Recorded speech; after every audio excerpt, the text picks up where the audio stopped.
Hello बच्चों। आज हम pair of linear equations in two variables start कर रहे हैं। Before going into the details मैं आपको बताना चाहूँगा कि ये चैप्टर आपको आगे भी बहुत काम आएगा। इसमें अलजेब्रा वाइज या मैथमेटिकली ऐसी ऐसी चीज़ें हैं जो आगे के मैथ्स में बहुत काम आएंगी। For example will be doing elimination method, will be doing substitution method. क्या होता है वो तो आपको फर्दर पता लग जाएगा क्लासेस में। और ग्राफ्स के ऊपर भी काम करेंगे। गिवन स्ट्रेट लाइन का ग्राफ कैसे बनाया जाता है, पूरा चैप्टर ही स्ट्रेट लाइंस पे आधारित है, ये समझ लीजिए। नेक्स्ट थिंग, आप कॉइन पे बेस्ड क्वेश्चन करेंगे, एज पे बेस्ड क्वेश्चन करेंगे। जहां कहीं एज बेस्ड क्वेश्चन आता है वहां हमें अपने पेरेंट्स की याद जरूर आती है, क्योंकि उनके टाइम पे भी उस तरह के क्वेश्चंस थे। और हम न्यूमरेटर डिनोमिनेटर बेस्ड क्वेश्चन करेंगे। हम डबल डिजिट का नंबर कैसे लिखा जाता है इस पे बेस्ड क्वेश्चन करेंगे। हम स्पीड टाइम डिस्टेंस का क्वेश्चन करेंगे। यस, ये सब कुछ इस चैप्टर में आएगा। आपको एक एक क्लास बहुत तरीके से बहुत अच्छे से देखनी है, उसके बाद लिख लेना है, नोट्स वगैरह अच्छे से बना लेना है।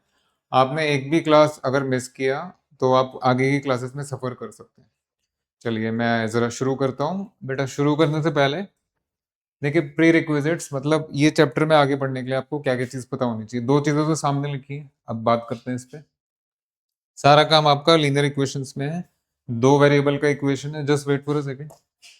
देखिए, जब आपने पोलिनोमियल्स कभी भी पढ़ा होगा पोलिनोमियल, तो उसमें आपने डिग्री 1 का पोलिनोमियल पढ़ा है, डिग्री 1, है ना। उसके बाद डिग्री 2। तो ये तो आप सब बच्चे जानते हैं कि डिग्री 1 के पोलिनोमियल को बोला जाता है लीनियर पोलिनोमियल। डिग्री 2 में आपका क्वाड्रेटिक आ जाएगा। ठीक है, इतना पता है आपको। अब जो आपने पोलिनोमियल पढ़ा था उसमें वेरिएबल एक ही होना चाहिए था, बट यहाँ आपका दो, मतलब वेरिएबल दो हैं, दो वेरिएबल्स हैं। तो देखिए मैंने प्री रिक्विजिट दिया। A linear equation in two variables is given by ax plus by equal to d कह लीजिए, या फिर ax plus by plus c equal to 0। अगर वो c उधर जाएगा तो माइनस c हो जाएगा, उसको d बुला लेना, मतलब कांस्टेंट है और कोई बात नहीं, कांस्टेंट है। अच्छा जी, तो इस तरह का जो इक्वेशन होता है, this is basically a straight line in two dimension. देखिए भाई, मैंने बोल दिया, ऐसे जरूरी थोड़ा ना अब तक वो चीज सही सही ट्रांसफर हो जाएगी। ये चीज मैंने ग्राफ में आपको पोलिनोमियल्स वाले चैप्टर में रिप्रेजेंट करके बताया था। जैसे ये एग्जांपल है, देखो। Draw the graph of x plus y equal to 1। इसका ग्राफ कैसे ड्रॉ करेंगे आप? तो आपको बोला गया है बनेगा तो स्ट्रेट लाइन ही। स्ट्रेट लाइन को ड्रॉ करने के लिए एक्स वाई प्लेन में आपको सिर्फ दो पॉइंट्स की आवश्यकता है। दो पॉइंट से सिर्फ और सिर्फ एक ही लाइन पास कर सकती है।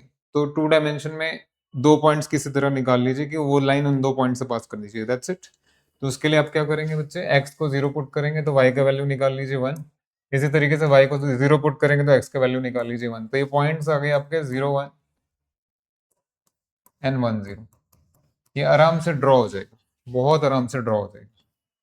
सो एक्स एक्सिस की बात करें, अगर वाई एक्सिस की बात करें आप, तो बेटा ये आपका 1 0 पॉइंट है और ये आपका 0 1 पॉइंट है। हाँ जी, इन दोनों पॉइंट से पास करती हुई लाइन ये लीजिए।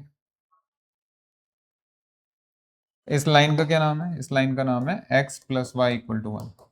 आप कहेंगे सर ये तो समझ में आ गया, अब आगे क्या? बेटा आगे के लिए यस, क्या आप इसको ऐसे नहीं रिप्रेजेंट कर पा रहे, x plus y minus 1 equal to 0? Can I rewrite it as a x plus B Y plus? बेटा ये आपको समझना पड़ेगा कि जब कभी भी इस तरह का इक्वेशन सामने आ रहा है तो वो और कुछ नहीं है, स्ट्रेट लाइन है। कुछ समय के लिए इस पे ध्यान दो, चैप्टर आपका सारा अच्छे से हो जाएगा। A x plus B Y plus C equal to 0 is always and always and always a straight line. हाँ, आपको उसका ग्राफ बनाना आना चाहिए। अगर पूरी तरह नहीं आता तो चैप्टर में हमारे साथ चलिए, सब कुछ हो जाएगा आराम से। तो ये चीज तो हमें समझ में आई कि इस तरह की इक्वेशन आपकी स्ट्रेट लाइन। ठीक है जी, बढ़िया। उसके बाद linear equation in two variable मैंने आपको बता दिया, this is always a straight line in two dimension. हाँ जी, और देख लीजिए इसी में अगर मैं बात करना चाहूँ तो, अगर कोई आपसे पूछे कि भाई ये क्या चीजें हैं, ध्यान से सुनिएगा। 2x plus 3y equal to 4 मान लो, 6x plus 4y equal to 5 मान लीजिए। भाई दीज आर स्ट्रेट लाइंस, भाई दीज आर स्ट्रेट लाइंस। ठीक है, ध्यान रखिएगा। लाइन 1 कह लीजिए इसको, इसको लाइन 2 कह लीजिए।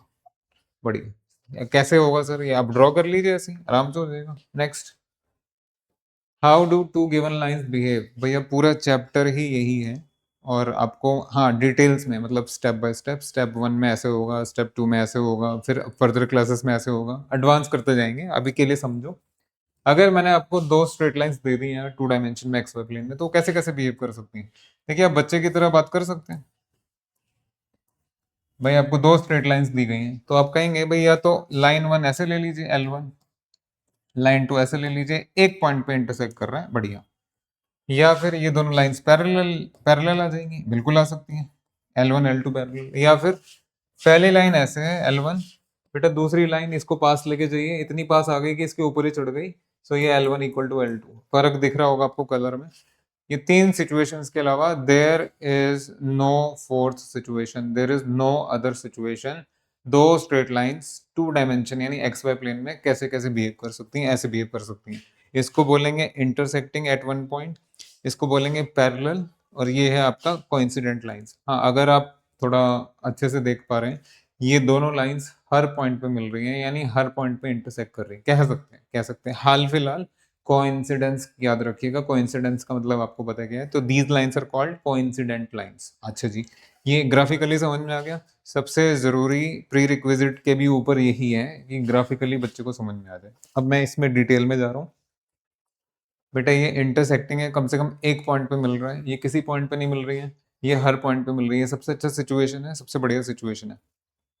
इसके बाद बोलना तो आपको आ गया, पैरेलल है, इंटरसेक्टिंग है या कोइंसिडेंट है। हाँ जी, अब वो कंडीशंस एग्जामिन करेंगे। कंडीशन एग्जामिन करने से पहले एक टर्म जो है बार बार आएगी, सच में आएगी भाई, जीवन भर आपका साथ देगी ये टर्म। एक है आपका कंसिस्टेंट क्या होता है, दूसरा इनकंसिस्टेंट क्या होता है। आप रियल लाइफ से भी जोड़ सकते हैं। मान लीजिए suppose we are interested in a cricket match, या कोई प्लेयर है आपका फेवरेट, बेटा वो फर्स्ट मैच में भी रन स्कोर कर रहा है, सेकंड में भी कर रहा है, थर्ड में भी कर रहा है, अच्छे रन, सेंचुरी हाफ सेंचुरी बना रहा है, फोर्थ में थोड़ा डाउन हो गया, लेकिन फिफ्थ सिक्स सेवन्थ मतलब कॉन्टिन्यूसली दिख रहा है उसका फॉर्म बहुत अच्छा चल रहा है, तो आप कहेंगे इसका फॉर्म तो कंसिस्टेंट है भाई। जबकि ऑन द अदर एंड दूसरा प्लेयर है, पहले मैच में सेंचुरी, सेकंड मैच में जीरो, थर्ड मैच में थ्री, फोर्थ मैच में फिर जीरो, ऐसे करते करते पहले मैच में सेंचुरी लगाया तो जाके 10th मैच में फिर उसका हाफ सेंचुरी आ रहा है। इसी तरीके से आपने देखा कि जब जब उसकी परफॉर्मेंस अच्छी आ रही है तो बीच में बहुत ज्यादा गैप है, तो आप कहेंगे यार इसका फॉर्म तो कंसिस्टेंट ही नहीं है। बस बस बच्चों की तरह इस चीज को समझ लो। प्रैक्टिकली स्पीकिंग कंसिस्टेंट अपने आप में एक पॉजिटिव वर्ड है, इनकंसिस्टेंट अपने आप में एक नेगेटिव वर्ड है। ठीक है, तो कंसिस्टेंट का मतलब कुछ है, बढ़िया चीज है, अच्छी चीज है, सॉल्यूशन है, समझ लीजिए ऐसे। इनकंसिस्टेंट का मतलब कुछ भी नहीं है, इल्यूजन है, देयर इज नो सॉल्यूशन, यही समझो बस। ओके, अब इसको कैसे जोड़ेंगे उससे, तो भैया जरा ध्यान से देखिएगा, ये पूरे चैप्टर की आत्मा है भाई, इसको खराब नहीं करेंगे। यस, मैंने अभी आपको क्या बताया बाबू, एक कोई भी दो लाइंस ले लीजिए, या तो वो इंटरसेक्ट करेंगी, या फिर वो पैरेलल होंगी, या फिर वो कोइंसिडेंट। ठीक है, नामकरण करते हैं इनका। Yes, these lines are intersecting lines, yes yes, these lines are parallel lines and these lines are coincident coincident lines, ध्यान रखिएगा। अब उसके बाद जो मैंने आपको अभी इतना बढ़िया चीज बताई कि भाई कंसिस्टेंट और इनकंसिस्टेंट, पॉजिटिविटी नेगेटिविटी से समझ लीजिए। देखिए ये फिर भी कहीं ना कहीं टकरा रही है, ये जो पॉइंट है इसको बोलेंगे पॉइंट ऑफ सॉल्यूशन, या सॉल्यूशन कह लीजिए। ये तो कहीं भी नहीं मैच कर रही, या कहीं भी नहीं टकरा रही, या कोई सॉल्यूशन ही नहीं आएगा, अलग अलग चल रही है अपना। ये हर पॉइंट पे कोइंसाइड कर रही है, दिख रहा है आपको, तो यहाँ तो सॉल्यूशंस की भरमार है। तो यहाँ we have exactly one solution, टकरा गए कभी तो टकराए हैं, एग्जैक्टली वन टाइम टकराए हैं, एग्जैक्टली वन सॉल्यूशन। यहाँ बार बार टकरा रहे हैं, you have infinitely many solution, और यहाँ कोई किसी तरह का सॉल्यूशन। ये बात समझ में आ गई बेटा? इसको बार बार देखिए प्लीज, मुझे आगे के मैथमेटिक्स का बड़ा एक्सपीरियंस है, मैं हायर क्लासेस का टीचर हूँ भाई बरसों से। ये आपके लिए प्रिविलेज है, अगर आप हमें फॉलो करेंगे तो निराश नहीं होंगे, जिंदगी बन जाएगी बहुत अच्छी, दिल से कह रहा हूँ। तो आ जाओ। तो बेटा इंटरसेक्टिंग आपको क्लियर है, पैरेलल आपको क्लियर है, कोइंसिडेंट आपको क्लियर है। इसके बाद सॉल्यूशन सॉल्यूशन सॉल्यूशन पे जाने से पहले जरा ध्यान से देखिएगा कितने सॉल्यूशन थे, उस पर बात करते हैं। हाँ जी, यहाँ एक ही सॉल्यूशन है, हैज ए यूनिक सॉल्यूशन, एक पॉइंट पे आपका टकरा रहा था। यहाँ कोई सॉल्यूशन नहीं है, और ये लास्ट वाले में infinitely every point is a solution point, has infinitely many solutions. यहाँ तक भी समझ में आ गया? अब हम बात करेंगे कंसिस्टेंट और इनकंसिस्टेंट। मैंने तो आपको बताया, तो कंसिस्टेंट का मतलब पॉजिटिविटी यानी has a solution, but consistent का मतलब होता है हैज अ सॉल्यूशन, इनकंसिस्टेंट का मतलब होता है हैज नो सॉल्यूशन। याद रखिएगा, कंसिस्टेंट इनकंसिस्टेंट हायर क्लासेस में जगह जगह आता है। जहां कहीं भी कंसिस्टेंट वहां मतलब सॉल्यूशन के बारे में बात हो रही है, जहां इनकंसिस्टेंट नहीं वहां नो सॉल्यूशन। ध्यान ध्यान रखना इस चीज का। अच्छा जी, तो in terms of consistency in तीनों का कैसे आप डिफाइन करेंगे? बेटा ये सॉल्यूशन दे रहा है, कंसिस्टेंट सिस्टम है लाइंस का, ये सॉल्यूशन नहीं दे रहा, इनकंसिस्टेंट सिस्टम है, ये सॉल्यूशन दे रहा है, ये कंसिस्टेंट है। तो पहले वाला तो आपका कंसिस्टेंट हो जाएगा, दूसरे वाले में आपका इनकंसिस्टेंट आएगा बाबू,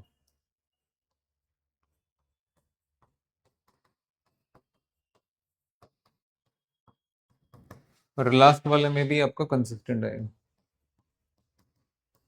अच्छा, ये भी आप लोगों को समझ में आ गया, चलिए बढ़िया। बेटा समझने के साथ साथ एक चीज और, आपके पास जो चैप्टर का नाम है, देखिए आपने ध्यान नहीं दिया मैंने क्या लिखा, पेयर ऑफ स्ट्रेट लाइंस। सुनो पहले, जबकि नाम था पेयर ऑफ लीनियर इक्वेशन, अरे linear equation in two variable तो खुद ही एक स्ट्रेट लाइन होता है, linear equation in two variable has to be a straight line, तो चैप्टर का नाम हो गया pair of straight lines, pair of straight lines. Yes yes, मैंने पहले ही बोला था पूरा चैप्टर ही स्ट्रेट लाइन है। बेटा ये सारी चीजें आपको क्लियर हो गई। देखिए ये कंसिस्टेंट क्या होता है, इनकंसिस्टेंट क्या होता है, कंसिस्टेंट लाइंस नहीं बोलेंगे या इनकंसिस्टेंट लाइंस नहीं बोलेंगे, सिस्टम जो लाइंस का, ये जो दो लाइंस का सिस्टम दिया है, सिस्टम के बारे में बात होती है, कंसिस्टेंट सिस्टम है या नहीं, इनकंसिस्टेंट सिस्टम है या नहीं। यहाँ तक क्लियर है आप लोगों को? अब चल रहे हैं आगे। ये बहुत अच्छी चीज आप लोगों ने समझ ली, बहुत बढ़िया, गजब चीज, बार बार देख लेना इसको। अब हम क्या बात करेंगे, जबकि हमें ये समझ में आ गया है, दो लाइंस या तो पैरेलल होंगी या इंटरसेक्टिंग होगी या फिर कोइंसिडेंट होंगी, और लाइन का इक्वेशन भी समझ में आ गया, तो अब इस पे बात करते हैं। ध्यान दो बेटा, relationship between the, very very important, 100% exam में आएगा। एग्जाम में आपके 3 या 4 सेट्स होते हैं अलग अलग, न्यूमेरिकल वैल्यू चेंज हो सकती है, लेकिन ये क्वेश्चन आएगा ही आएगा, इस तरह का क्वेश्चन आना ही है। रिलेशनशिप बिटवीन द कोएफिशिएंट्स, मतलब ये अगर पहला लाइन मान लेते हैं a1x plus b1y equal to c1, देखिए भाई मैंने पहले बोला आपको, कांस्टेंट इक्वल के बाद भी लिख सकते हैं, कांस्टेंट इक्वल के पहले भी लिख सकते हैं, उससे ज्यादा परेशान नहीं होना। ऐसे a2x plus b2y equal to c2, इधर लिखे उधर लिखे कुछ नहीं फर्क पड़ेगा। ये पहला लाइन है और ये आपका दूसरा लाइन है। हाँ जी, लाइंस कब कोइंसिडेंट होंगी, लाइंस कब पैरेलल होंगी, लाइंस कब इंटरसेक्ट होंगी, very very important thing is coming. Yes, आप कहेंगे सर डायग्राम में तो हमें समझ में आ गया। बेटा डायग्राम में तो आपको समझ में आ गया, एग्जाम में हर क्वेश्चन में डायग्राम बनाएंगे, वो तो बोलेंगे ही नहीं डायग्राम बनाने के लिए, फिर क्या करना है, फिर ये कोएफिशिएंट्स में बात करनी है आपको कि a1 a2 में क्या रिलेशन है, b1 b2 में क्या रिलेशन है, c1 c2 में क्या रिलेशन है, कि ये सब स्टैब्लिश हो जाए। तो याद करने के लिए कर सकते हैं। देखिए जब जब कोइंसिडेंट लाइंस होती है तब तब सब बहुत बढ़िया होता है, कहते हैं ना खुशियां एट योर डोरस्टेप, दरवाजे पे खुशियां ही आ गई। सब बराबर है भाई, क्या सब बराबर है, a1/a2 equal to b1/b2 equal to, यहाँ तो मतलब भगवान ने पूरा ही दे दिया छप्पर फाड़ के आप लोगों को, सब कुछ इक्वल होना चाहिए, ये जो रेशो लिया है बढ़िया। पैरेलल में क्या होगा, अगर आप पैरेलल लाइंस को ध्यान से देखेंगे, शुरू शुरू तो बड़ा अच्छे से किया था, मिठास भरे तरीके से शुरू किया था, लेकिन बाद में समझ में आया ये नहीं मिलने वाले कभी, कड़वाहटें रहेंगी, दोनों के बीच में गैप रहेगा ही रहेगा। समझ में आ गया? देखिए क्या लिख रहा हूँ, शुरू बहुत अच्छे से किया आपने, a1/a2 इक्वल टू b1/b2, लेकिन एंड हो ही नहीं रहा, कुछ नहीं हो रहा, कड़वाहट भरी हुई है, समझ लो इसको, तो this is not equal to, ये याद भी रहेगा आपको। पैरेलल लाइंस शुरू बहुत अच्छे से होती हैं, बट कुछ नहीं आएगा आगे। Know what about intersecting lines, देखिए पूरी कहानी है, पहले तीनों इक्वल, फिर तीन में से पहले दो इक्वल है, तीसरे अनइक्वल है, अब यहाँ कुछ भी नहीं है। तो lines are intersecting means a1/a2 is not equal to b1/b2। हम यस अभी इस स्टैंडर्ड में उस लेवल पे नहीं है कि इसको हम थ्योरेटिकली स्टैब्लिश कर लें, तो इसको याद करने से भी काम चल जाएगा आप लोगों को। ठीक है, बाकी मैंने जो इसके लिए लाइंस वगैरह आपको आनी चाहिए थी, पैरेलल इंटरसेक्टिंग वगैरह, मैंने आपको बहुत अच्छे से समझा दिया। अब इन्हीं के ऊपर बहुत बहुत सारे क्वेश्चन आने वाले हैं जो हमेशा रहेंगे आपके लिए, हम 10 ईयर के माध्यम से भी अलग अलग लेवल कराते जाएंगे। आइए जरा बात करते हैं। यस, एक छोटा सा एग्जाम्पल देख लो, फिर मैं क्वेश्चन ही करा दूंगा। मान लीजिए आपसे पूछ लिया भाई एग्जामिन करके बताइए, ये लाइंस पैरेलल हैं, इंटरसेक्टिंग है, कोइंसिडेंट है, क्या है? एग्जामिन ये दो लाइंस हैं आपकी, 2x plus 3y equal to 4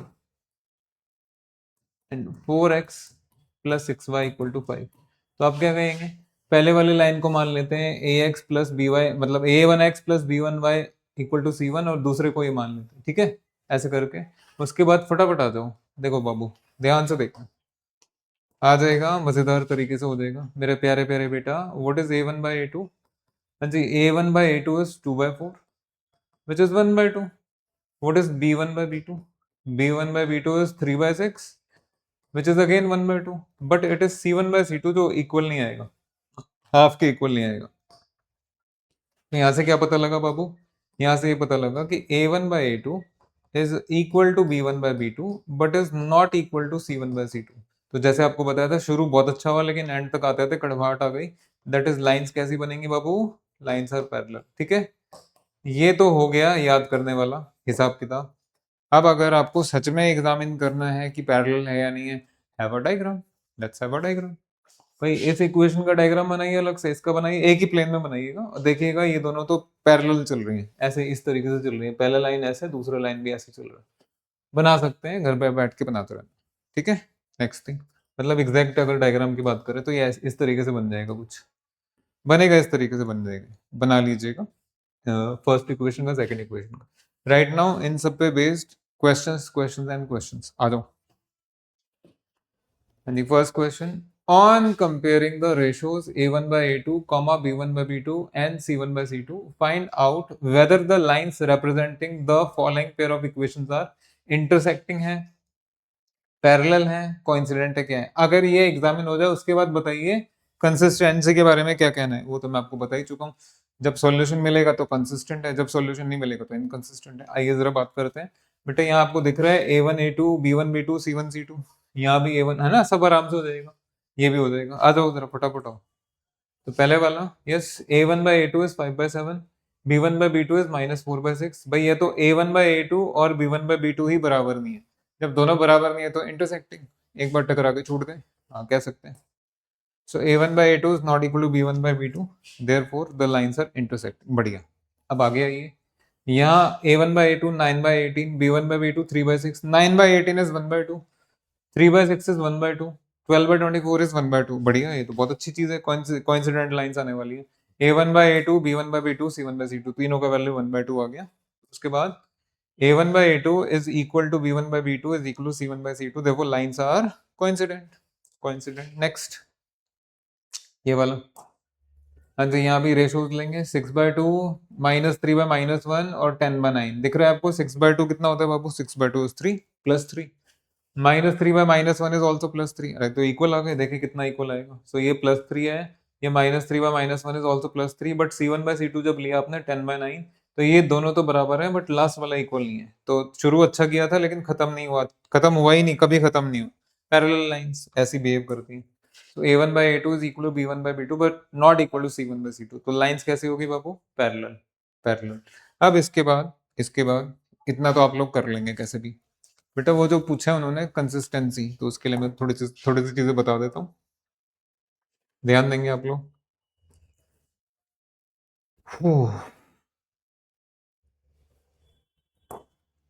give me 1 second.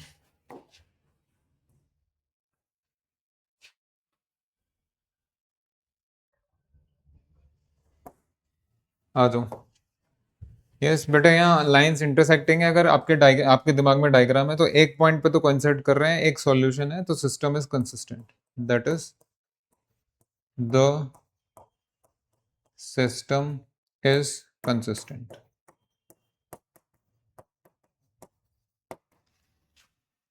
Yes, lines coincident है, again the system is consistent, हर पॉइंट पे सॉल्यूशन मिल रहा है।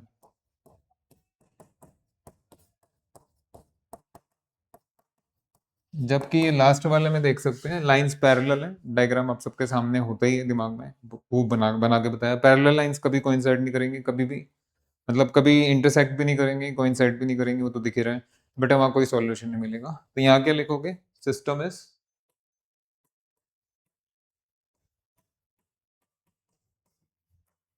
इनकंसिस्टेंट। ठीक है, क्लियर हो गया आपको। एक एक क्वेश्चन के माध्यम से बहुत सारी चीजें क्लियर हो गई। अब हम आगे बढ़ रहे हैं, इसी तरह की चीजें आएंगी। आइए, yes, find out whether the following pair of linear equations are consistent inconsistent. हालांकि उसने सिर्फ कंसिस्टेंट और इनकंसिस्टेंट पूछा है, बट जाएगा उसी से, पैरेलल से, कोइंसिडेंट से, इंटरसेक्टिंग से, उसी उसी रास्ते से जाएगा आपका आंसर। ठीक है, हाँ जी, जरा पहले वाला करते हैं। देखो बाबू, 3x, ये आपका, इसको कंपेयर करिए आप A1x + A2y = C1 से, इसको, yes, sorry, I'm so sorry, a1x plus b1y equal to c1 and this is a2x plus b2y equal to c2, या इसको इन दोनों कॉन्स्टेंट्स को उधर ले दो, एक ही बात है, कुछ फर्क नहीं पड़ने वाला, रेशो तो सेम ही आना।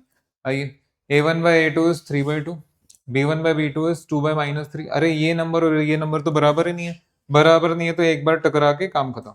ये a1 by a2 is not equal to b1 by b2, या लाइंस कैसी बनी बाबू, intersecting, intersecting, lines are intersecting, therefore system is consistent.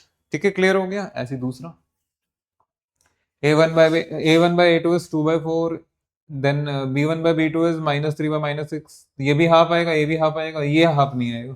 आ जाओ, a1 by a2 is 2 by 4 is 1 by 2, b1 by b2 is -3 by -6 is 1 by 2, c1 by c2 पे आइए, this is 8 by 9, तो ये दोनों बराबर है लेकिन ये नहीं है, so this is equal to this is not equal to this. मैं बार बार बोल रहा हूँ ताकि आपको याद भी हो जाए। शुरुआत बहुत अच्छी थी पैरेलल लाइंस की तरह, लेकिन वो कभी मिल ही नहीं पाए, आगे जाके कड़वाहट रही या कड़वाहट आ गई। तो लाइंस आर पैरेलल, अगर लाइंस पैरेलल हैं तो सिस्टम कंसिस्टेंट नहीं होता है, कोई सॉल्यूशन नहीं मिलेगा। बढ़िया, लास्ट वाले पे आ जाइए। नहीं, what are you waiting, what are you waiting for, खुद करो एग्जामिन, खुद करो, आप पता लग रहा होगा।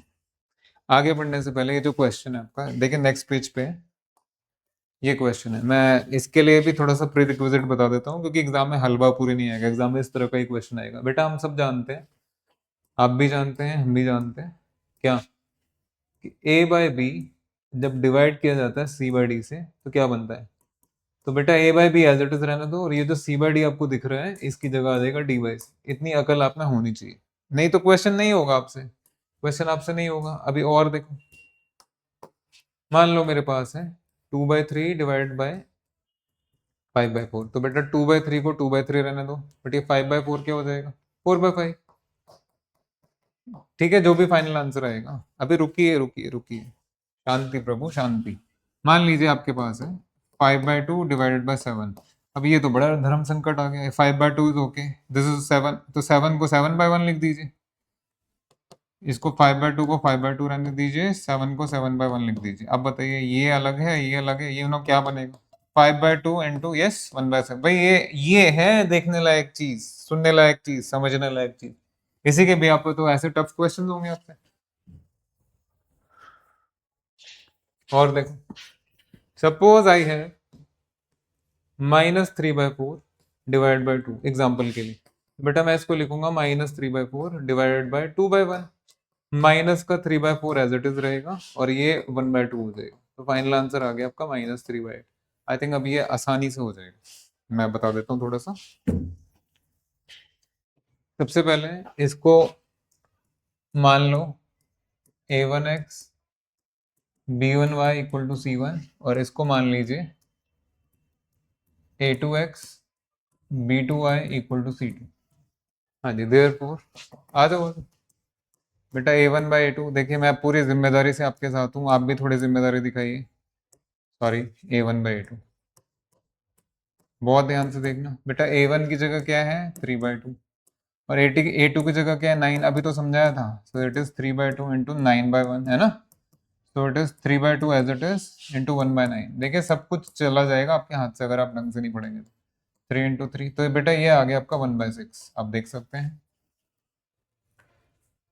व्हाट इज b1/b2, देखें b1 की जगह 5/3 यस, और ये आपका माइनस का 10 है, अभी समझाया था मैंने। 5/3 को 5/3 रहने दीजिए, -10 के प्लेस पे लिख दीजिए -10/1। What will this become, 5/3 into -1/10, है ना, रेसिप्रोकल हो गया, आपको दिख रहा है, दिख रहा है। तो बेटा 5 और ये आपका 2, तो 2 इंटू 3 इज 6, लेकिन माइनस वाला भी तो आपको रिटेन करना पड़ेगा, this is -1/6। If it is -1/6 तो ये दो क्वांटिटीज ही इक्वल नहीं है, आगे जाने की कोई आवश्यकता नहीं है। So therefore a1/a2 is not equal to b1/b2. That is,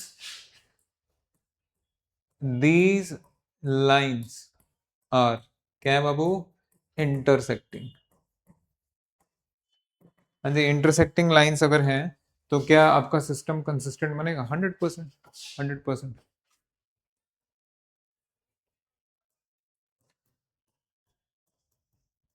system is consistent,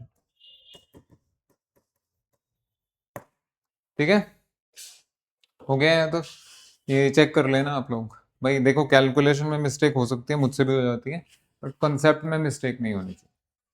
अगर यही प्लस आ जाता तो फिर आप C1/C2 के लिए भी जाते, वो आपका 1/2 दिख रहा है, तो दिख ही रहा है आपको, बट इसके बाद तो आपको एग्जामिन नहीं करने की आवश्यकता। नेक्स्ट। हाँ जी, 5x minus 3y is 11 and this thing. तो आइए जरा इसको A1 A2 B1 B2 करके करते हैं। सो A1/A2 कितना आएगा बाबू? 5/-10, दैट इज माइनस का 1/2। हाँ जी, B1/B2 कितना आएगा बाबू? माइनस का 3/6, दैट इज अगेन -1/2। तो बढ़िया है। लास्ट वाला C1/C2 कितना आएगा? ये लो, ये भी बराबर ही आ गया, 11/-22। तो that is again -1/2 because 11 into 2। ये तो तीनों बराबर है, बराबर है। जब तीनों बराबर आ ही गए तो आप भी आ जाइए। That is A1/A2 equals B1/B2 equals C1/C2। That is lines are coincident, है ना? सब बढ़िया चल रहा है। That is system is consistent. I think it should be okay. Pen उठाइए, ये लास्ट वाला भी ट्राई कर लीजिए, इसके बाद तो कुछ नहीं है। नहीं, आ जाओ जरा करते हैं इसको, फिफ्थ वाले को। इसमें फिर से वही आ गया समथिंग बाय समथिंग करके। तो सबसे पहला काम क्या करेंगे बेटा? साथ आएंगे, साथ दीजिए, साथ दीजिए, कोई बात नहीं, टाइम लग रहा है, लगने दो। जो सबसे पहला काम आप लोगों को करना है वो ये कि इस इक्वेशन को, ये जो पहले वाली इक्वेशन है, यहाँ बगल में लिख लिया करो। से A1x B1y equal to C1। हाँ जी, अपनी तरफ से मान लिया आपने A2x B2y इज C2। ठीक है बाबू? अब आएगा मजा। बहुत ध्यान से, बहुत ध्यान से, पूरे रिस्पेक्ट के साथ। हाँ जी, आ जाओ। ये इस क्वेश्चन के लिए मेरे बेटा A1/A2 कितना आएगा? हाँ, उसी में तो काम करना है आपको, थोड़ा गैप दे देते हैं। ये आपका 4/3, यस, डिवाइडेड बाय A2 की जगह 2। तो इसको लिखो आप 4/3 को 4/3 रहने दीजिए, 2 की जगह 2/1। भैया ये स्टेप अच्छे से देख लीजिए। 4/3 इज 4/3, ये पलट के क्या बन जाएगा? 1/2। So this is 2, this is 2 again. So ये आ गया बाबू 2/3। बढ़िया। इसके बाद B1/B2, B1 is 2 and this is 3। अरे ये दोनों तो बराबर आ गए बेटा। जब ये दो चीजें बराबर आ गई हैं तो आपको C1/C2 भी निकालना ही पड़ेगा, निकालना ही पड़ेगा। C1 is 8 and C2 is 12। 4 से जाएगा, 4 से किया आपने 2 और ये आपका 3। अरे तो तीनों चीजें बराबर आ गई। इस सिचुएशन को कहते हैं सबसे बढ़िया best situation. Therefore A1/A2 is equal to B1/B2 is equal to C1/C2। that is lines are coincident,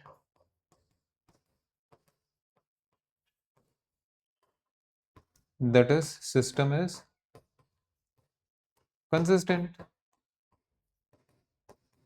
again भैया कहीं कैलकुलेशन मिस्टेक हो गई तो इशू नहीं बनाइएगा प्लीज, कंसेप्चुअल मिस्टेक नहीं होनी चाहिए। चलिए, आई थिंक आज के लिए इतना काफी है। जल्दी मिलते हैं नेक्स्ट क्लास में, साथ जुड़े रहिएगा, बहुत यूजफुल चैप्टर है। Thank you, bye.